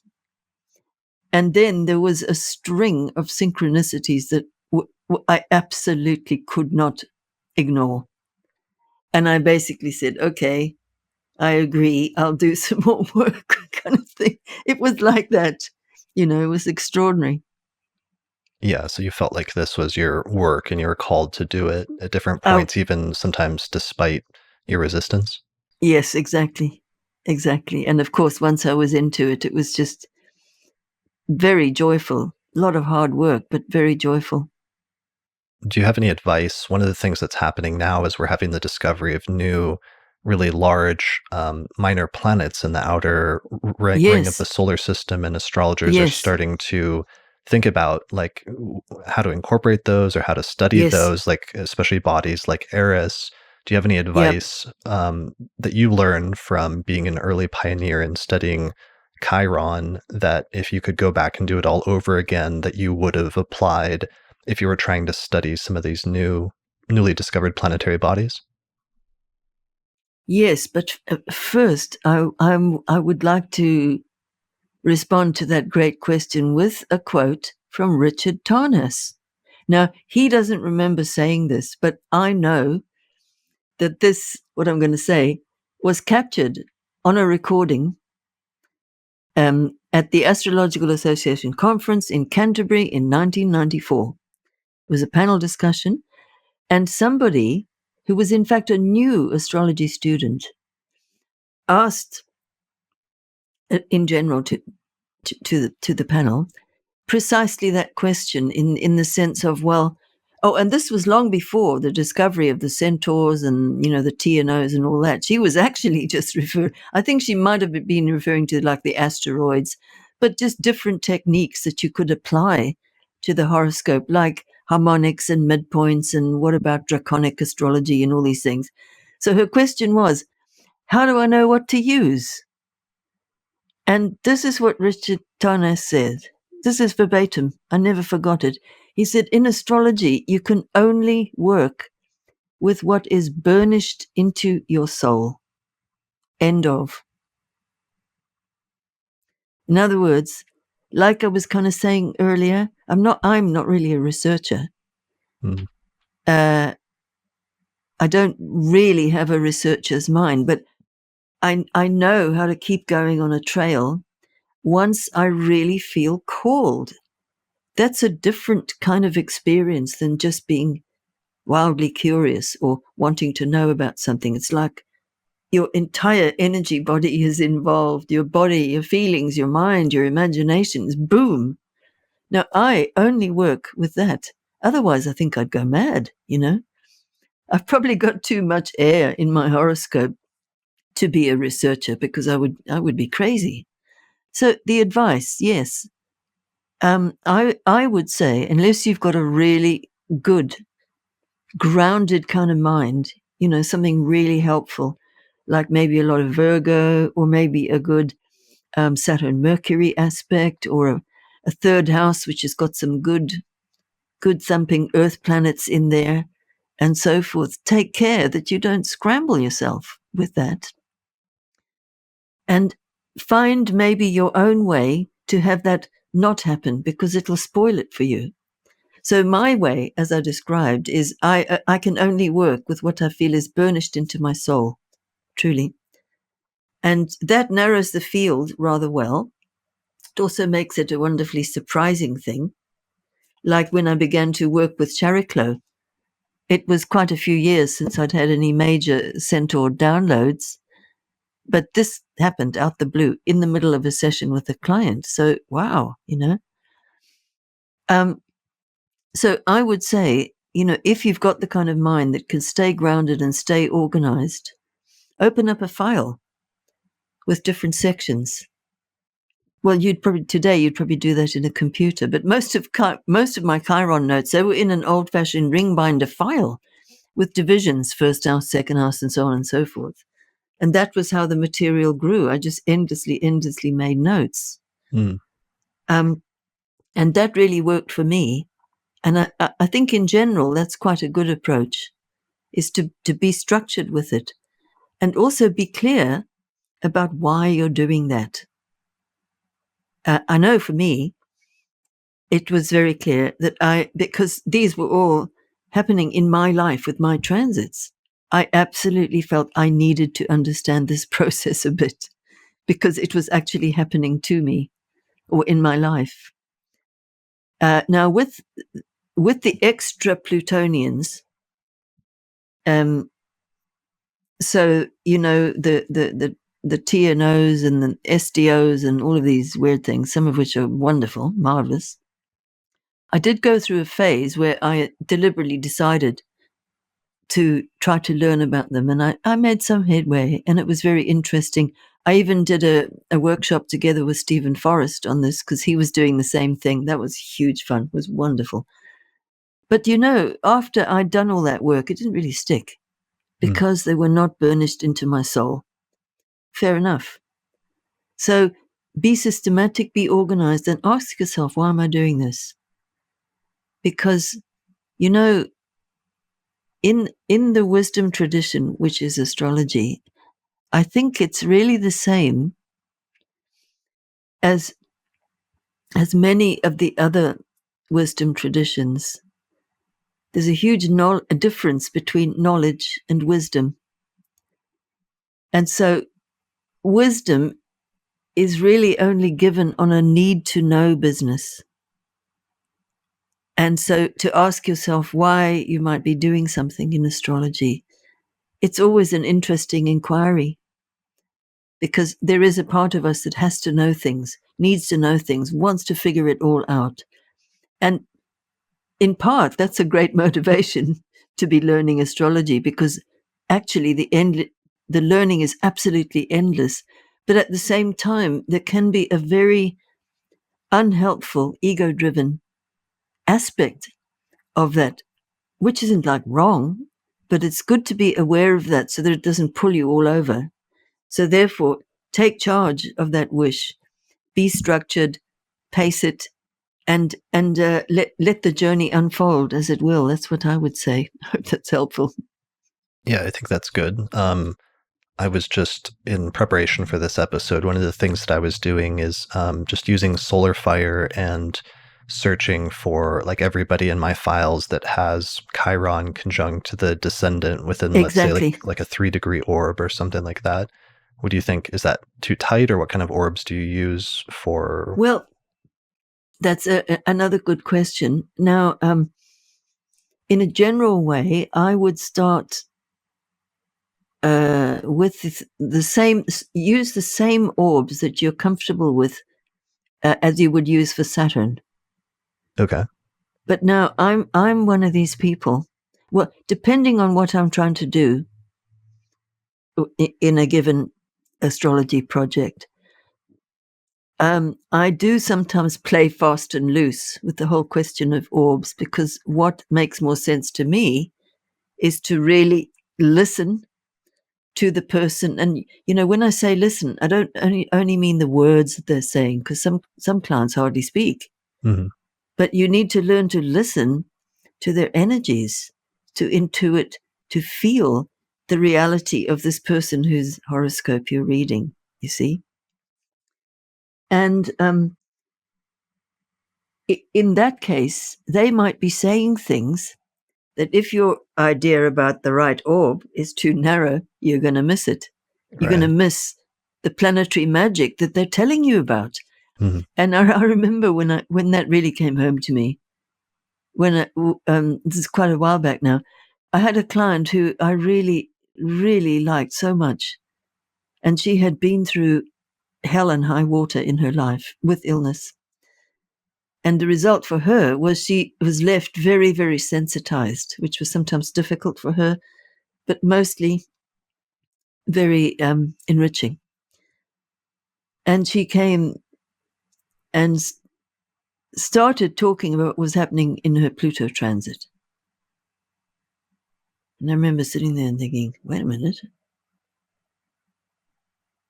Pluto is applying by 12 degrees to this woman's sun, and she doesn't really understand anything about astrology, so what's going on? And I just, dropped all that and just listened. And what was absolutely clear was the woman was picking up the resonance already, and it was 12 degrees applying, which is really a lot, So after that, I became maybe a little less fixed in my mind, and decided to just try to listen out to the words, the vibes, whatever the person would say. And if they are speaking the astrological symbolism, well, then those planets are in orb. So that's my basic policy. I also understand, and Chris, you would know about this, I'm sure. Is it true that way back in the day, in some of the old traditions, they would refer to planets being conjunct if they were in the same sign and house? Is that Yeah, true? if they were anywhere in the same sign, they would Sign. consider them to be in a conjunction and interpret it that way, and they would just treat it as becoming more intense the closer they'd get by degree. Right. Right. Yeah, so Yeah. that So, sort so, of so yeah. So that's an example, but that's a great question. so I know we need to wrap up soon, but I just wanted to mention there's a few other keywords that I don't know if we mentioned. I just wanted to run them by you really quickly. One of them was doing for others what we cannot do for ourselves. Yes. Also, another theme of sacrifice and being separated from something that we feel we can't live without. And Yeah. finally, another area that you talk about in the book was a feeling of exile. Oh yes. Yes. That's quite a big one, because the centaurs in the mythology, they never inhabited the cities. Mm, They lived in the caves that surround uh, the villages and the cities and so forth, out in the wilds. And mm, if you go now today, I don't know about precisely today. It's maybe 15 years since I was last there. But if you go to Mount Pelion, which is the archetypal mythological home of the centaurs, but it is a real place and a real mountain. If you go there, every second cafe, store, little hotel, anything, they all have little boards with something to do with Kentavros, that's the centaur, and loads of people who want to take you to Chiron's cave, mm. and then lots and lots and lots of Chiron's caves, you see. and everybody says, no, this is the real one. So that's very amazing. But what I went off the Just rails there with your question. whether those are other core themes that I think Oh we've yes, touched upon them briefly, but just ideas of sacrifice, being separated from yes, something. that was the notion of the exile. So Mm, so the centaurs, they lived outside the city, but at least the main ones, the ones that are named, often had a shamanic kind of a role vis-a-vis the humans. So they were the healers, the diviners, that kind of thing, and they inhabited this in-between realm again. It's between the city and the country. mhm. So they're not in the country and totally disconnected from anything to do with human society, but they certainly aren't city dwellers either. Right. So because they're half animal, they're sort of cast out of society, of human society, but still interact with it in different ways. Yes, and of course have a very special relationship with the energies of nature Mm, and the earth. okay. And then finally, just that idea of being separated from something that we feel as if we can't live without seems to be a major recurring theme that we touched upon a few times when we were going through some of the houses, but that seems like a good underlying theme to keep in mind. Yes, because of the extraordinary connection between the centaurs and Pluto, who is the lord of the underworld and therefore presides over the experience of loss. Mm, There's a very strong resonance with Chiron there. I mean, the astronomical similarities are incredible. So all the centaurs and Pluto, as I think I mentioned, but just to repeat, they all have elliptical orbits that are steeply inclined to the ecliptic, mhm, and they all cross over at least one of the orbits of the classical planets. And so it's as if, Pluto, Lord of the Underworld, is also like the king of the Kuiper Belt, and the centaurs are like the agents or emissaries or even the escapees from the underworld. And it's like they are like our guides in very underworldy kind of experiences where there might be immense suffering because we're ill or bereaved, or because of painful things happening to those we're really close to, whatever it is. And so it seems to me that the centaurs are our little guides in those underworldy regions, because normally, we just think of, Pluto, Lord of the Underworld, dark, black, heavy, contracted kind of stuff. But in pretty much all cultures who've got any connection still with the energies of the earth, the underworld is thought to be under the earth, and it is both the realm of the dead, but it's not like, oh, it's the realm of the dead and poof, that's it. It's full of different zones. Like the Greek underworld has many, many different zones in it. Tartarus and the Elysian Fields and the place called Aornos, and all different things happen in these zones. It's not just one uniform horror, And it is also very much the realm that opens up if we, for example, go into a Jungian analysis or work deeply with our dreams and so forth. And it's as if these little critters represent this energy of being able to handle paradox, being able to handle dilemma, in order that something deeper than the duality can come through. I think that's really what they're about. Okay, brilliant. Are there any other final things we should mention about Chiron before we wrap up that I completely spaced out or forgot to mention? Oh, well, there's a listener question here from Claire Moon. Okay. I think The question is, did we mention that? Yeah, I think we got that one. It was just tied in with the idea of how long it's been around. One of the two other ones we haven't touched on was that was with Diana, right. But the next question, I don't think we did with the Claire Moon. So with that review that I told you about, did we talk about that? What part? Oh, right. Yeah, that was a funny. So one of your early reviews of the book, when not long after it first came out, was kind of funny. Correct. Yeah.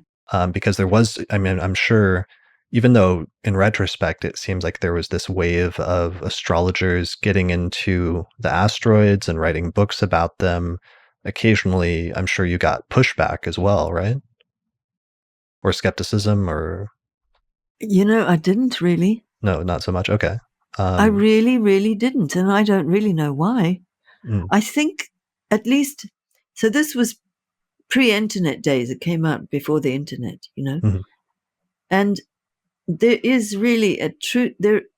I mean, as long as I've lived in England, there is an amazing astrological community here that pretty much covers all bases in terms of all different approaches: psychological, traditional, academic, horror. I mean, you name it, it's all here.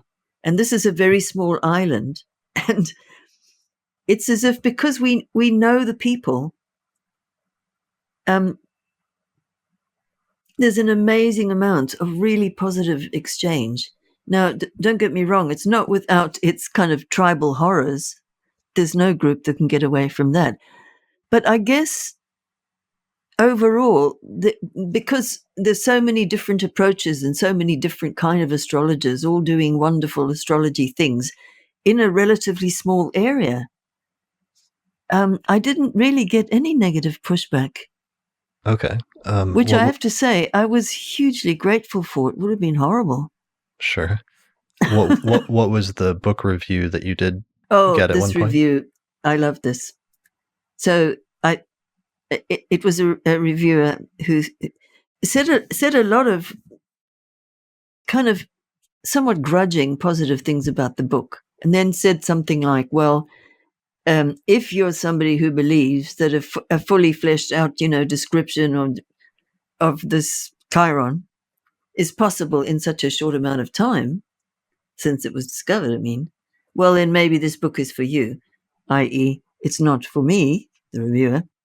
And then the final sentence, this is verbatim, I never forgot it. I dined out on this and I wanted it on my epitaph. However, if Reinhart is massively disconnected from reality, at least she has done it in style. I roared with laughter, phoned Wow. up a friend and said, hey, listen to this. I want it on my epitaph.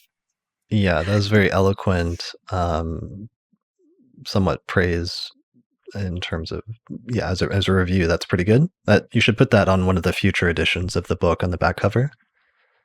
I didn't even think of that. Might be, it Wow. might be fun. All right, thank you. I know I don't want to take up more of your time. I know we could keep talking all day, but it's been 2 hours. Really? Yeah, I mean, I didn't even look at the clock. I've really enjoyed having a conversation with you. It's been great. yeah, me too. Thank you so much for doing this. We've been in the process of setting this up for a few months now, and I'm really glad that it finally came together. I did want Yes. to give a shout out and a thanks to my partner Lisa Scheim for her help researching this episode because she's a big fan of Chiron and Oh, um, wonderful. helped me So to. big thanks to Lisa. Yes, definitely. And what do you have coming up, or do you have any classes or events or projects that you're working on right now for the future? Yes. A weekend after next, there's a weekend conference hosted by the London School of Astrology and the Mayo School. They're both here in England. Mhm. And there are it's an amazing lineup, really. And I'll be doing a kind of workshop-y thing. So that means a long session, 3 hours, obviously with a gap. And I'm also doing something for Astrology University. It's not yet up and advertised yet, but it'll be on the 19th of December. In between a couple of things local, where I'm hoping they're going to be live, but actually I don't think they are going to be. And I'm also considering starting a small group, which would be like a weekly, two weekly, monthly kind of thing. I probably wouldn't do that until the beginning of next year. But if I do start that, it would be on the events page of my website, or also I would mention it in one of my occasional newsletters. So Okay. that's for subscribers, and I do have there's a sign up thing on the homepage of my website if you want to get that news. And your website is melaniereinhart.com? Yeah, that's it. Okay, great. So people can find out information about those events. They can sign up for your newsletter there, and I'll put a link to that in the description, either below this video on YouTube or on the description page on the astrologypodcast.com website. Oh, that's Um, great. So my website really is like an unruly jungle, in that sense, a bit centauric. sure. I mean, it really needs a good prune and a good redo, which I will get to at some point. But in other words, there's a lot of digging that you can do. There's a lot of content on it. Yeah, it's been really helpful as I was getting ready for this episode. So people should definitely check it out, and they should also get the fourth edition of your book, which when was the latest edition put out? Was it 2010 or more recent than that? It was 2010. Okay. And in fact, if any of you listening are Dutch speakers, now there is a new edition of the Dutch language translation in preparation as we speak. And when I was working with the translator, she picked up a few things, mostly in section 4, which, like I said, because like the people had died or the situation had changed and so on and so forth. And she said, well, do you want to kind of update this or write a little extra piece? So I said, yeah, great, So by the end of the year, it will be that the Dutch language translation will be, that'll be the most recent edition. But at some point, I guess I'll have to do another small revision of Chiron. But the 2010 one still stands, Okay. Great. And yeah, people can find that on your website, or they can find links to that on Amazon. There's like a Kindle version as well. Exactly. And there is a page on my website where you can buy my titles if you want. And they're all available on Amazon and also other various book retailers, like Gardeners and Kobo and all these things. They tried to make them as available as possible. Excellent. Great. Well, thank you so much for joining me today. I really appreciate it. Well, likewise, it's been great. I could talk for another few hours with you. Yeah, well, maybe we'll have to do this again sometime to talk about some of the other centaurs and some of your other work with those. Fine. Brilliant. All right. Well, thanks everybody for listening to this episode of the Astrology Podcast. Thanks to all the patrons and supporters, and we'll see you again next time. Special thanks to the patrons who support the Astrology Podcast through our page on patreon.com. In particular, shout out to the patrons that are on our producers tier, such as Christine Stone, Nate Craddock, Marin Altman, Thomas Miller, Bear River, Catherine Conroy, Michelle Marilot, Christy Moe, and Sumo Kopic. Find out more about how to become a patron at patreon.com/astrologypodcast. Also, thanks to our sponsors this month, which include the AstroGold Astrology app, available at astrogold.io, the Portland School of Astrology at portlandastrology.org, the Honeycomb Collective Personal Astrological Almanacs, available at honeycomb.co, and also the International Society for Astrological Research, which is hosting an online conference September 12th through the 13th, 2020. Find out more information at esar2020.org, as well as the Northwest Astrological Conference, which is happening May 27th through the 31st, 2021, and you can find out more information about that at norwac.net.